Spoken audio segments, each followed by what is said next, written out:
The bullet whistled past Jake Ladies, Harlow's ear, I need to splitting the air know with deadly which precision one before of you embedding was itself in married the to pine this tree man? just inches from his head. In one fluid motion, his hand dropped to his holster, muscle memory from years of combat guiding his movements as he dismounted and took cover behind his chestnut mare. "That was a warning shot," a woman's voice called out from somewhere in the tree line. "Take one more step toward this property, and I won't miss next time." Jake's eyes scanned the ridgeline, spotting the subtle glint of a rifle barrel among the junipers. Whoever was holding it knew their business. He'd faced Taliban snipers with less discipline. "Name's Jake Harlow," he called back, keeping his voice steady. "Samuel Harlow was my grandfather. I've got papers saying this ranch is mine now." A moment of tense silence followed, broken only by the soft mountain wind rustling through the pines. Then the rifle barrel disappeared, and a figure emerged from the trees. A woman in her 60s with auburn hair streaked with gray, rifle still at the ready. "Show the papers," slowly. Her voice carried no warmth, only practiced caution. Jake reached into his saddlebag with deliberate movements, extracting the leather portfolio with the deed and legal documents.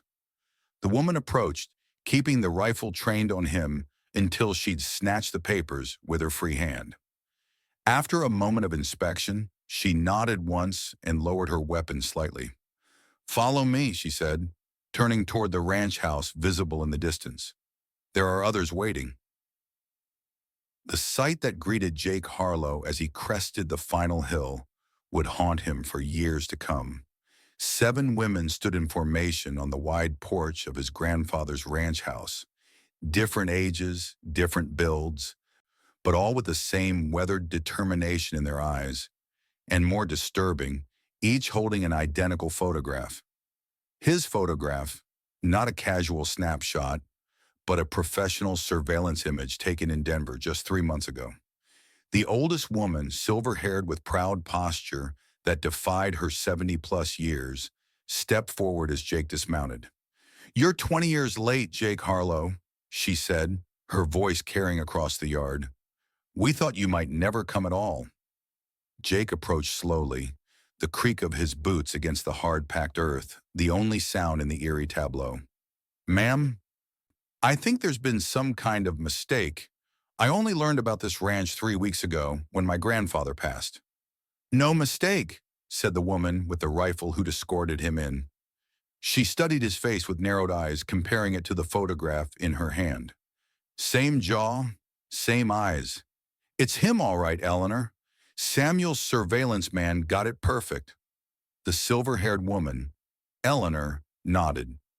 "I'm Eleanor Sullivan. These are Martha, Elizabeth, Rebecca, Ruth, Catherine, and Sarah." Each woman nodded in turn, their expressions guarded, assessing. "Your grandfather kept tabs on you your whole life, hired people to watch over you from a distance, said someday you'd come back to us, even if you wouldn't remember at first." Jake's head spun with questions, but before he could voice any of them, the youngest woman, Sarah, motioned toward the house. "Night's coming soon. Better get inside before they return." "Before who returns?" Jake asked. The women exchanged glances laden with unspoken meaning. "You'll find out soon enough, Rebecca," the woman with the rifle said grimly. Inside the ranch house, Jake's confusion deepened into stunned disbelief. Every wall, every surface seemed covered with photographs of him, as a child, as a teenager, as a young man, in places he had no memory of visiting, wearing clothes he didn't recognize, standing beside people he'd never met. "How is this possible?" he whispered, moving from one frame to another. Some were clearly manipulated, his face carefully added to scenes at the ranch, but others seemed genuine, triggering fragments of memory just beyond his grasp. "Your grandfather was thorough," Rebecca explained, watching him closely. "After you stopped coming, he hired photographers to document your life from a distance. Said it was important for us to know the man you were becoming. The older photos, though, those are real. From when you visited." His hands trembled slightly as he picked up a framed photo from the mantelpiece. A boy of about 10 standing beside his grandfather outside this very house, holding a fishing rod proudly. "I've never been here before," he whispered. But even as the words left his mouth, something deep in his mind stirred. The vague feeling of familiarity that had been haunting him since he first saw the ranch in the distance. A flash of memory hit him. Standing in this very room, the smell of pine smoke and coffee, his grandfather's laugh as he taught Jake how to clean a fish. The sensation was so vivid it nearly buckled his knees. "Your grandfather brought you here every summer until you were 12, Eleanor explained, her voice softening for the first time. Then came the fever. Samuel said it took those memories from you. Ruth, a stout woman with calloused hands, approached with a wooden chest. Inside were children's clothes and a small worn cowboy hat with a red bandana tied around it. "This was yours," she said. "You left it behind that last summer. Your grandfather kept it all these years." Jake touched the hat, and another fragment of memory surfaced. The weight of it on his head, the pride he'd felt wearing it while riding alongside his grandfather. The sensation vanished as quickly as it had come, leaving him disoriented. "Why would my parents never mention this place?" he asked, setting the hat down. "That," said Rebecca from the doorway where she stood guard, "is a question for another time. Right now we have more pressing concerns." As if summoned by her words, the distant sound of hoofbeats cut through the evening air. All 7 women immediately tensed, moving with practiced efficiency, extinguishing lamps, securing windows, retrieving weapons from hidden compartments around the room. Sarah peered through a gap in the curtains. 3 riders, she reported, her voice barely audible. Blackwood and his men. Rebecca moved toward a rifle mounted above the fireplace, her movements fluid and practiced. Jake noted the way she handled the weapon. Not like someone who'd learned for survival, but like someone who'd lived with a gun in their hands. "Who are they?" Jake asked, though he already suspected the answer had something to do with the mysterious promise his grandfather had apparently made. "Land speculators," Eleanor replied, her voice hard as granite. "They've been circling this ranch like vultures since your grandfather fell ill, making offers that aren't really offers at all." Jake moved toward the window, earning a sharp look from Rebecca, who reluctantly stepped aside to let him see. 3 men on horseback approached the ranch house. The leader, a large man with silver-streaked hair and a face marked by old scars, flanked by a younger man with the cold eyes of a predator, and a third man whose Mexican heritage was evident in his features, but who moved with the confident swagger of someone who'd long ago forgotten any connection to his roots. Without thinking, Jake reached beneath his jacket and withdrew a modified Colt .45, breaking it down and checking the chamber with the fluid movements of a man who'd done so thousands of times. The women stared at him in surprise. "Your grandfather never mentioned you were military," Rebecca said, reassessing him with new eyes. Jake didn't answer, instead focusing on the approaching men. "Whatever trouble you ladies are in," he said quietly, "I think it just arrived." Come out, ladies," called the leader from the yard, his voice carrying a confidence born from years of getting his way through intimidation. "We know you're in there. Just want to have a friendly chat about our offer." Jake looked to Eleanor, whose face remained impassive. "Who is he?" "Dexter Blackwood," she replied. "Ex-Border Patrol. Those are his associates. Frank Sullivan, son of Judge Sullivan from the county seat, and Mason Reed, a hired gun who does Blackwood's dirty work." The banging on the door grew more insistent. "We know someone new arrived today," Blackwood called. "Why don't you introduce us to your visitor?" Before anyone could stop him, Jake moved toward the door. "What are you doing?" Rebecca hissed, grabbing for his arm, but he was already lifting the heavy wooden bar that secured the entrance. "Sometimes the best defense is to take the fight to them," Jake said, a cold calculation in his eyes that made even Rebecca step back. He stepped onto the porch, the setting sun casting long shadows across the ranch yard. Blackwood and his men paused, momentarily surprised by his appearance. "Well now," Blackwood recovered quickly, a wolfish grin spreading across his face. "The heir apparent finally shows his face. We were starting to think the old man made you up." Jake stood his ground, the Colt hidden but ready at his side. "This is my property," he stated flatly. "You're trespassing."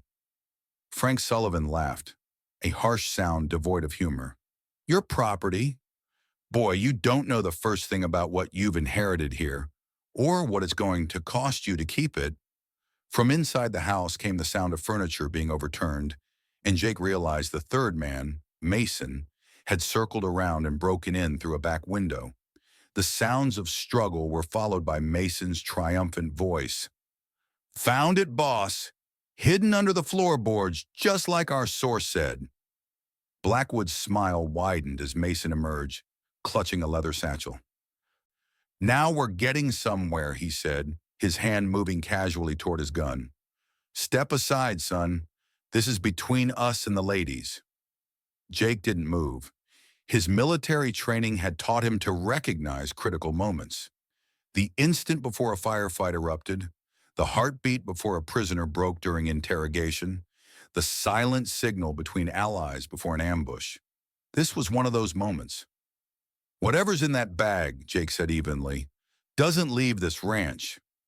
Blackwood's eyes narrowed, reassessing Jake with the careful scrutiny of a predator facing unexpected resistance.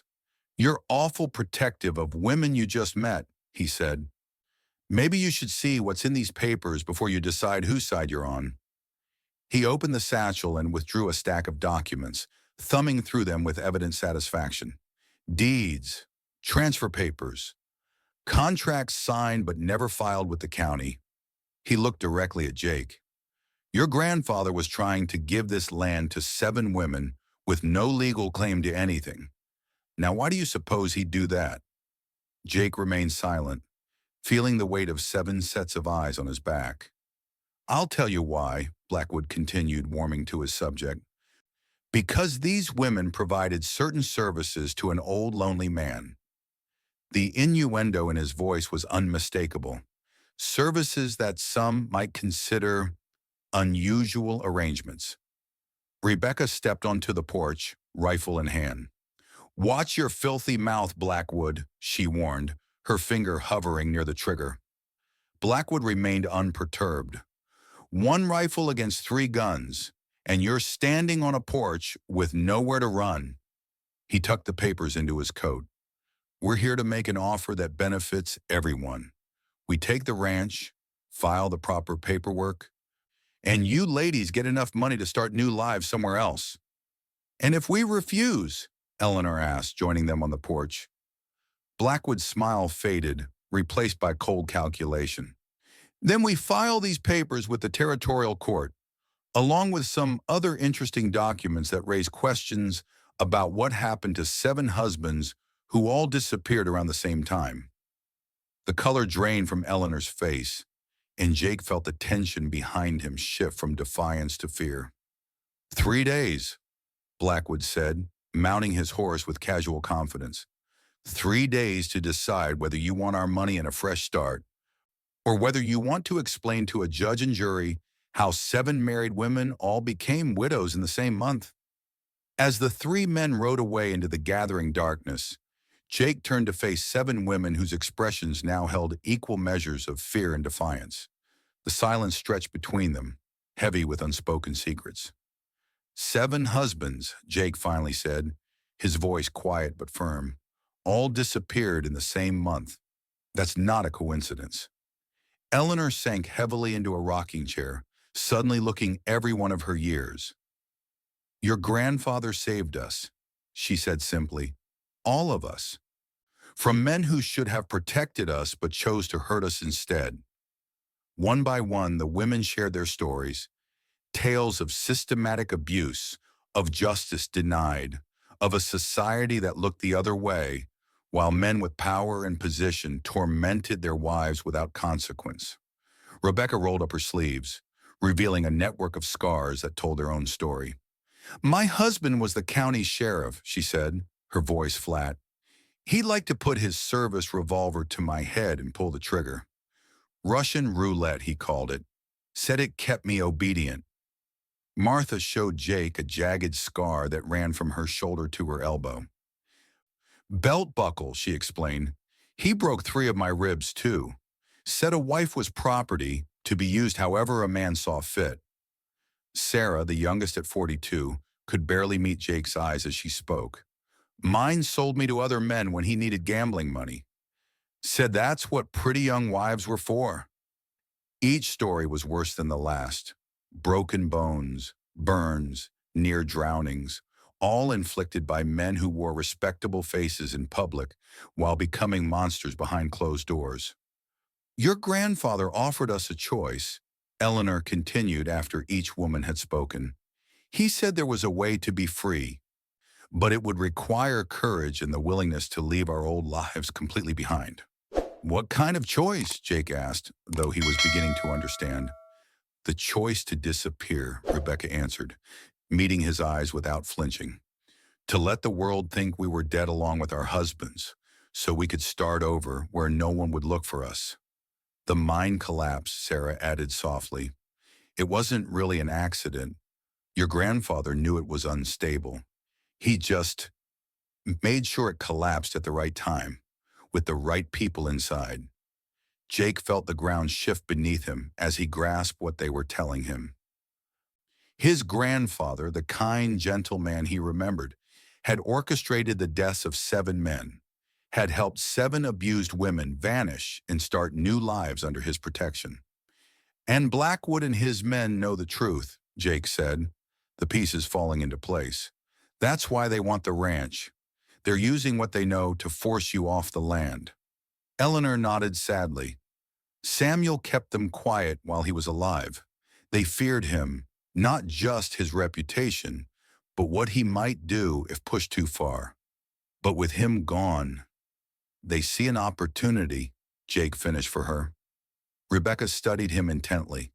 So now you know what you've inherited. Not just a ranch, but responsibility for 7 women who killed their husbands to save their own lives. The question is whether you're man enough to honor that responsibility. Jake looked around at their faces, weathered by hardship but unbroken by it. Without a word, he moved to the window, staring out at the darkening landscape. His mind was already working, assessing terrain, evaluating threats, formulating strategies, the same analytical approach that had kept him alive through 3 combat tours. My grandfather saw something worth protecting here. I won't dishonor his memory by abandoning it now. He surveyed the women with new eyes, not as victims, but as survivors. But if we're going to fight Blackwood and his men, we need to be smart about it. Tell me everything you know about them. Their habits, their weaknesses, who they answer to. For the next 2 days, Jake and the women prepared the ranch for what was coming. Jake was surprised by their resilience and resourcefulness. These weren't helpless victims, but women who had survived unimaginable circumstances and learned to be strong in the process. Eleanor proved to have a tactical mind that reminded Jake of some of his best commanding officers. Rebecca was indeed a crack shot, having learned to handle firearms during her years with her abusive sheriff husband. Sarah revealed an unexpected talent for mechanics, helping Jake modify the ranch's old truck into a more defensible position. During their preparations, Jake discovered a hidden cellar beneath the barn, accessible only through a trap door concealed under decades of hay and equipment. Inside was an arsenal that would have impressed his special forces team: rifles, handguns, even explosives, along with detailed maps of the surrounding area, information on Blackwood and his associates, and meticulously kept notes on their illegal activities. Your grandfather was preparing for war, Jake said, examining the cache with newfound respect for the old man. He knew this day would come, Eleanor replied. He just hoped he'd live long enough to see it through himself. Among Samuel's papers, Jake found something even more disturbing. Evidence that Blackwood and his men weren't just land speculators or opportunistic blackmailers. They had been systematically eliminating ranch owners throughout the region, acquiring property through intimidation, fraud, and when necessary, murder. Samuel had been collecting evidence for years, building a case that could bring down their entire operation. This isn't just about protecting the ranch, Jake realized. My grandfather was trying to stop these men from hurting anyone else. On the morning of the third day, as Jake was finalizing their defensive positions, an unexpected visitor arrived.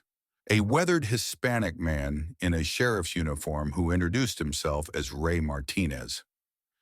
"You must be Sam's grandson," he said, studying Jake with cautious eyes. "He told me you'd come someday." "Sheriff," Jake acknowledged, his hand instinctively moving closer to his concealed weapon. "What brings you out this way?" Martinez glanced toward the ranch house where Eleanor watched from the window.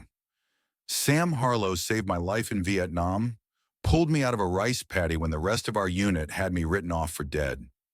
His eyes met Jake's. "I've been hearing things about Blackwood making moves on this property. Thought I should see for myself what's happening." Jake assessed the man carefully before making his decision. "You might want to see what we found in my grandfather's cellar," he said, leading the sheriff toward the barn. After examining Samuel's evidence against Blackwood, Martinez removed his hat, running a hand through graying hair. "Jesus Christ," he muttered. "I knew Blackwood was dirty, but this is an organized criminal enterprise." "Can you bring him in?" Jake asked. "Make this official?" Martinez shook his head grimly. "Judge Sullivan's son is part of his operation. Any warrant I try to serve would be blocked before I could get back to town." He looked at Jake with newfound respect. "Sam was right about you. Said you had the same sense of justice he did." "What did he tell you about me?" Jake asked, curious about how much his grandfather had known. "That you were special forces, that you'd know what to do when the time came."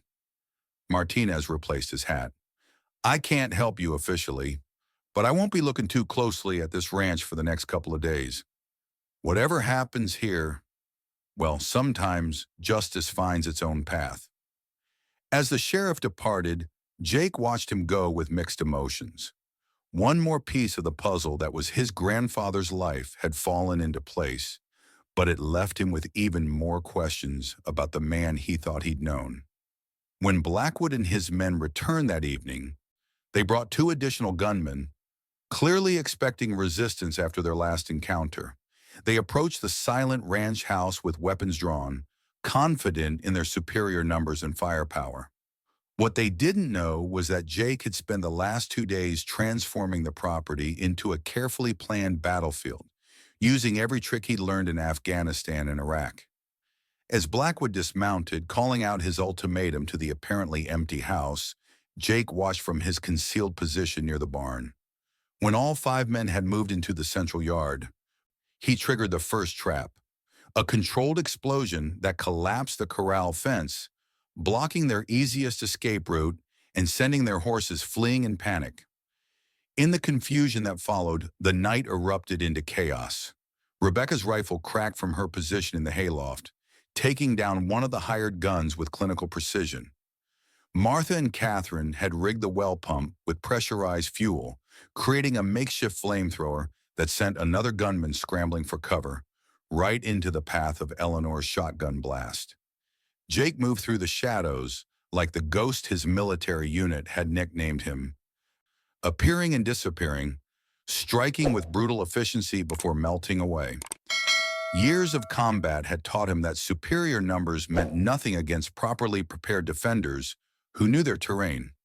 Frank Sullivan fell first, a bullet from Jake's Colt shattering his kneecap as he tried to reach the trucks. Mason Reed lasted longer, barricading himself in the tool shed until Sarah's modified truck smashed through the wall, giving Eleanor the clear shot she needed. The 4th gunman, a burly ex-con with prison tattoos covering his neck, managed to reach the house, kicking in the back door only to trigger Martha's homemade shotgun trap. The 5th, a professional by his movements, nearly got the drop on Jake, the muzzle flash of his rifle illuminating the darkness as bullets tore through the air where Jake had been a split second before. Rebecca's precision shooting ended his threat with a single round through his shoulder, followed by Eleanor's devastating follow-up shot. Jake had seen combat across 3 continents, but there was something different about this fight, a clarity of purpose he'd never experienced in the military. This wasn't about geopolitics or strategic objectives.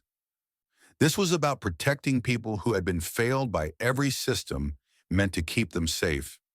In the midst of the firefight, a memory surfaced with startling clarity. His 12-year-old self standing on this very ground, watching his grandfather teach Eleanor how to shoot. The old man's voice gentle but firm. Aim small, Miss Small, Eleanor. And remember, sometimes good people have to stand up for themselves when no one else will. The fever hadn't stolen all his memories after all, just buried them deep, waiting for the right moment to resurface. In the end, only Blackwood remained, cornered in the ranch house kitchen, clutching the leather satchel of documents like a shield. Jake approached cautiously, gun trained on the older man's chest. "It's over, Blackwood," Jake said. "You've got nowhere to run." Blackwood laughed, a harsh sound that held no humor. "You think this ends with me? You're as naive as your grandfather was." His eyes narrowed. "Did they tell you how he really died? It wasn't illness that took him." Jake felt cold certainty settle in his gut. "You killed him." "He was getting too close to the truth," Blackwood confirmed. "Started connecting dots about our operation across 3 counties. 19 ranches, Jake. 19 properties acquired through what we call aggressive negotiation. Your grandfather was piecing it all together, building a case that could have brought down judges, lawmen, even a state senator." His smile turned cruel.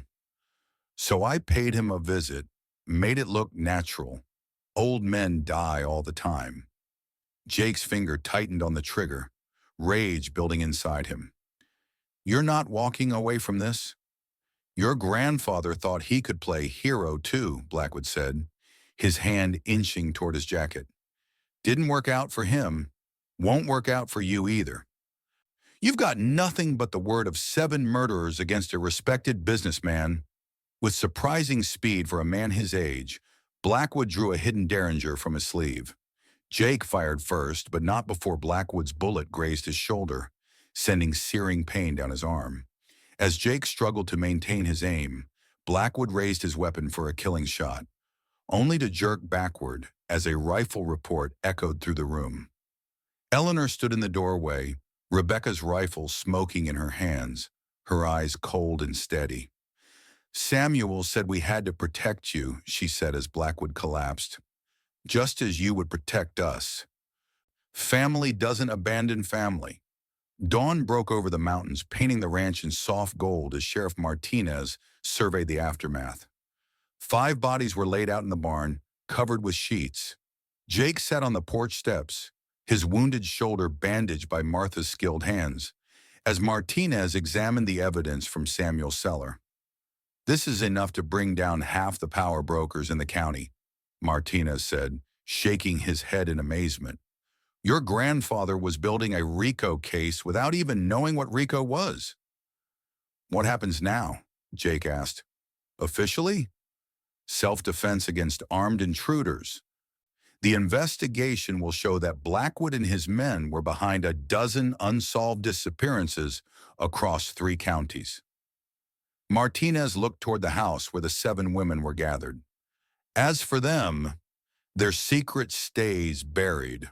Far as anyone needs to know, they're just Samuel Harlow's longtime housekeepers and ranch hands." Jake nodded, feeling the weight of responsibility settling more comfortably on his shoulders. "And the ranch?" Martinez handed him a sealed envelope. "Your grandfather left this with me. Said I should give it to you once you'd proven yourself worthy of his legacy." Inside was a deed to the property, not in Jake's name alone, but held in trust for the family of Samuel Harlow, both by blood and by choice. Alongside it was a letter, written in his grandfather's steady hand. "Jake," it began, "if you're reading this, you found your way back to the place that was once your second home, and you've met the extraordinary women who became my family when I had none. I know the fever took your memories of them, but some bonds go deeper than memory. Trust that instinct inside you that recognizes what is worth fighting for. This ranch isn't just land and buildings. It's sanctuary for those who need protection. It's justice for those denied it elsewhere. And it's redemption for those of us who have seen the darkest sides of humanity and chosen to stand against it anyway. I am proud of the man you've become, even if I didn't live to see it. Carry on what I started here. It matters." Jake folded the letter carefully, tucking it into his pocket as he looked out over the ranch. His ranch now, and the home of 7 remarkable women who had faced the worst life could offer and survived. "Looks like I'm staying," he said simply. Eleanor nodded, as if she'd never expected anything else. "Your room's just as you left it," she said. "We've been keeping it ready for 20 years. In the distance, dust rose from the mountain road, a truck approaching slowly. Sheriff Martinez squinted against the morning sun. "Seems we have another visitor," he said. As the truck drew closer, they could make out a woman behind the wheel, her face bruised, a young girl beside her clutching a small suitcase. Jake recognized the look in her eyes, the desperate hope of someone who had run out of options and was making one last gamble on survival. "How did she know to come here?" Jake asked quietly. Eleanor smiled, patting his good shoulder gently.